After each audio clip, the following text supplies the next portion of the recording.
दूसरा एक और विषय है जो एक गंभीर विषय है। अभी आपने लोगों ने देखा होगा यूपीएससी का रिजल्ट आया है। 1099 लोग पास आउट हुए हैं और उनमें से 50 लोग समुदाय विशेष के हैं। चूँकि मेरी यूपीएससी में थोड़ा विशेष रुचि रही है, पढ़ने लिखने का शौक़ रहा है, तो पिछले 3-4 सालों का मैंने रिकॉर्ड देखा। श्री अनुज जी भी बैठे हुए हैं, ये भी यूपीएससी की कोचिंग चलाते हैं, इनके विषय में भी संज्ञान में मामला है कि पिछले 4-5 सालों में समुदाय विशेष के लोगों की संख्या बढ़ रही है यूपीएससी में। 2013 में 34 लोग थे, 15 में 36 लोग हुए, 16 में 36-37 के करीब आए, अभी 50 लोग वो शामिल हुए हैं। और उसमें से कश्मीर के लगभग 15-16 लोग, 20 लोग इस बार 20 लोग कश्मीर घाटी से हुए हैं। तो आप ये सोचिए, क्या 4-5 सालों में खाली उनका इतना बौद्धिक स्तर बढ़ गया, इतने ज्ञानी हो गए जो पंचर जोड़ने वाले लोग हैं, क्या कि एकदम से इतना ज्ञान कहाँ से आ गया? तो इस विषय की मैं तय पर गया, इसका मैंने रिसर्च किया, काफ़ी जम्मू और कश्मीर के लोगों से बात की कि कश्मीर से क्यों सिलेक्ट हो रहे हैं, जम्मू में तो नहीं, क्यों नहीं? वहाँ जम्मू ब्राह्मण हैं, हिंदू हैं, इतने बुद्धिमान लोग हैं, उनके लड़के क्यों नहीं सिलेक्ट हो रहे हैं? कश्मीर से खाली 15-20 लोग क्यों सिलेक्ट हो रहे हैं? तो एक जो बहुत गंभीर बात मेरे संज्ञान में आई कि यूपीएससी में एक उर्दू विषय है और एक इस्लामिक स्टडीज़ विषय है, और वो सब्जेक्ट ये लेते हैं और उसको, उस सब्जेक्ट को जांचने वाले भी उसी समुदाय विशेष के अध्यापक होते हैं। इसमें उनमें से दिल खोल करके उनको नंबर दिए जाते हैं।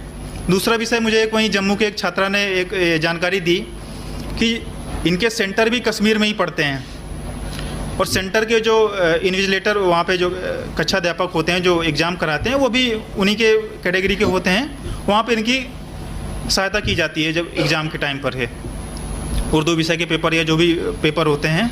और यूपीएससी का जब मैंने बोर्ड देखा तो उसमें जो वहाँ के चेयरमैन साहब हैं, डेविड साहब हैं, कोई मेघालय के, वो भी अल्पसंख्यक समुदाय से हैं। तो ये पूरा नेक्सस बना हुआ है, एक षड्यंत्र चल रहा है। जकात फाउंडेशन नाम से जामिया में एक इंस्टीट्यूट चलता है जहाँ इन लोगों को कोचिंग दी जा रही है। कुछ हैदराबाद में भी कोचिंग चल रही है, कश्मीर में भी कोचिंग चल रही है। तो मेरा ये कहने का मंतव्य ये है कि एक षड्यंत्र चल रहा है किस तरीके से ब्यूरोक्रेसी को कंट्रोल किया जाए, क्योंकि पॉलिटिशियन देखिए 5 साल में आते हैं चले जाते हैं, लेकिन जो एक बार ब्यूरोक्रेसी में घुस जाता है वो 60 साल तक वहाँ पर रहता है। उसके बाद भी, रिटायर होने के बाद भी कहीं ना कहीं उसकी प्रासंगिकता रहती है, कहीं ना कहीं उसका प्रभाव रहता है। दूसरा, मैं खुद जुडिशरी फील्ड से हूँ, वकील हूँ, तो आजकल इनका न्यायपालिका में भी बहुत अधिक प्रभाव बढ़ रहा है। जज भी इनके आ रहे हैं, वकील आ रहे हैं, उनको एक प्लानिंग के तहत लॉ कॉलेजेज में, लॉ इंस्टीट्यूट में इनको घुसाया जा रहा है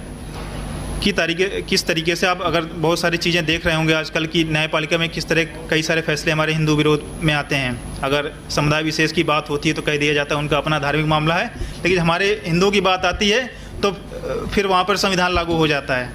तो एक माहौल बनाया जाता है, इनके पक्ष में लॉबिंग की जाती है और इनके सेकुलर पक्ष के लोग वहाँ पर खड़े किए जा रहे हैं। तो मेरा आपसे सही ये भी एक अनुरोध है, एक पूरा हिंदू समाज से अनुरोध है, और साइबर सिपाही के मंच के माध्यम से मैं शुभम भाई को, जतिन भाई को कहूँगा कि हम अपने लोगों को जुडिशरी में और ब्यूरोक्रेसी में इन्फिल्ट्रेट करें।